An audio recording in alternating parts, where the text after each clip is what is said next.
옛날에 화신 빌딩이 있었던 터에 서 있는 이 건물을 바라보고 나서 몇 걸음만 더 가면, 불과 한 3, 40m만 더 가면 센트로폴리스라고 하는 큰 건물, 최근에 새로 지은 건물이 보입니다. 이 건물 1층에는 공평 도시유적 전시관이라고 하는 것이 있습니다. 이게 뭐냐면은 일정 규모 이상의 건축 혹은 건설 프로젝트를 하게 되면은 먼저 문화재 지표 조사라고 하는 것을 해야 합니다. 혹시 그곳에 문화재가 묻혀 있을지 모르니 그 부분을 먼저 조사하고 나서 문화재가 발견되지 않으면 공사를 하는 거고, 문화재가 발견되면 이걸 그 자리에 보존할지 다른 데 옮겨서 보존할지, 문화재 가치는 있는지 이런 것들을 평가를 해야 합니다. 바로 이곳에서 유구라고 하죠. 옛날 건물의 골격 같은 거, 이게 발견되었기 때문에 지하 1층을 원래 유구가 발견된 그대로 보존해서 대형 전시관으로 만들었습니다. 이렇게 되면은 사실은 건설을 진행하는 그 사업자 측에서는 큰 손실을 보게 됩니다. 왜냐하면 상당 기간 동안 공사가 진척이 안 되는 문제가 있고요. 그 다음에 여기 이런 도시의 흔적이 발견되지 않았다면은 원래 여기를 식당가나 지하라고 하더라도 사무실로 임대를 주지 말라는 법도 없고, 이렇게 임대를 주어서 임대 수익료를 크게 창출할 수 있었을 텐데 그걸 그냥 날리는 거죠. 아니면 지하 주차장으로 썼을지도 모르겠습니다. 그렇기 때문에 당국에서는 이 부분의 손실을 보전해 주기 위해서 원래 법적으로 제한되어 있는 용적률을 더 확장시켜 주거나, 아니면 원래 이곳에 지을 수 있는 고도가 몇 층 이상 못 짓게 되어 있다 하면은 그것을 좀 더 여러 층 더 짓게 해주거나 이런 식으로 다른 혜택을 주어서 그 손실을 보전해 주게 됩니다. 그런 결과로 해서 이렇게 도시 한복판의 지하에 마치 비교하긴 그렇습니다만은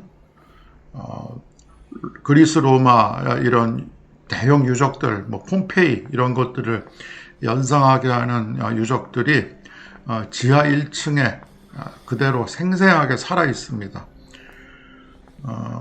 여기 한번 빙 둘러보면서 찍은 이 동영상들인데, 따로 다른 설명 없이 제가 이 부분에 대해서 옛 조선시대 건축에 대해서 깊은 조예가 있는 건 아니니까 그냥 조용히 동영상을 둘러보도록 저는 지금부터 말을 한동안 하지 않겠습니다.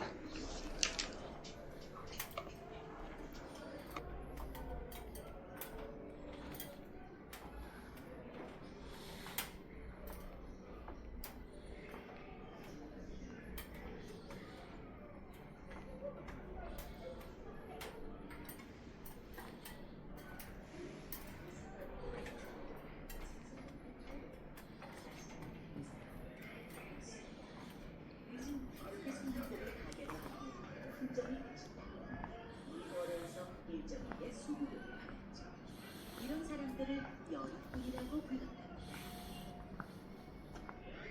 점포가 늘어선 견평방 골목길은 오늘도 활기차다. 그런데 어리버리 걷고 있으면 꼭 이런 사람이 있죠.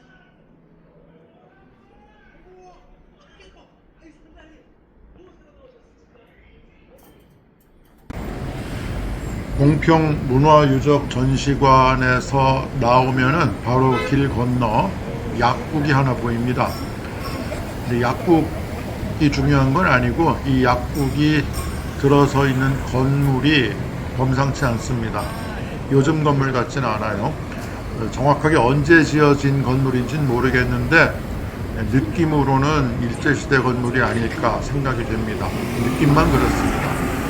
그런데 이 건물은 서울시 차원에서도 또 나라 차원에서도 문화재로 지정한다거나 해서 관리를 하지 않고 있습니다. 문화적으로 보존 가치가 있는 건물에 대해서는 나라에서 관리하는 국보, 보물 이런 것도 있고요. 또 광역자치단체 차원에서 지정해서 번호를 매겨서 관리하는 체계가 있습니다.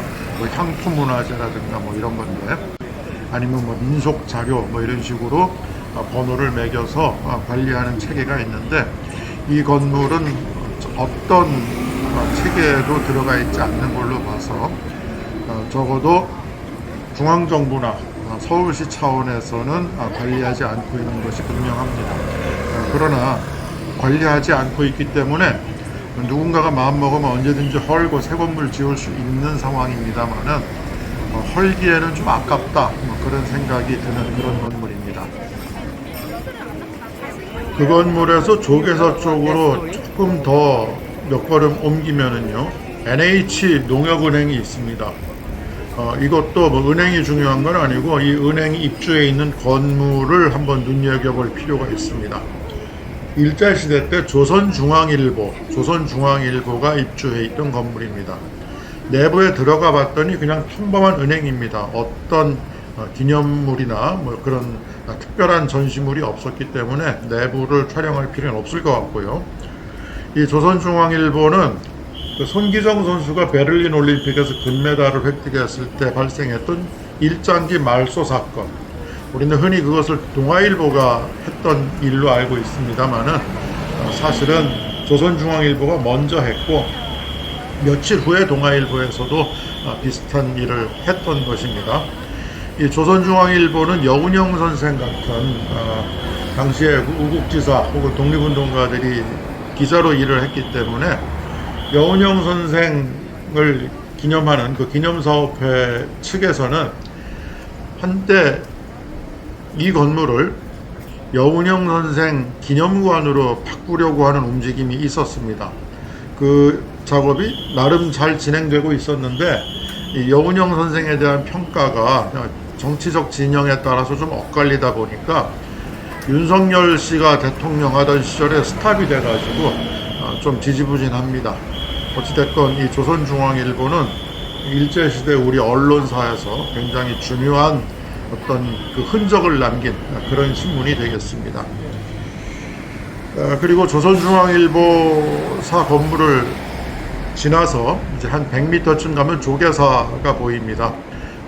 서울역에서부터 시작해서 조계사까지 쭉 걸어가면서 주로 일제시대 때 건축되었던 건물들을 쭉 살펴보는 이 4차례에 걸쳐서 올려진 동영상이 이제 여기서 마무리가 됩니다. 저는 다른 동영상으로 또 다음 기회에 업로드를 하겠습니다.